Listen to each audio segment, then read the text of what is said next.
آمن الرسول بما أنزل إليه من ربه والمؤمنون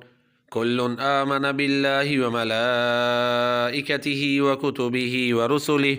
لا نفرق بين أحد من رسله وقالوا سمعنا وأطعنا غفرانك ربنا وإليك المصير لا يكلف الله نفسا إلا وسعها لها ما كسبت وعليها ما اكتسبت ربنا لا تؤاخذنا إن نسينا أو أخطأنا ربنا ولا تحمل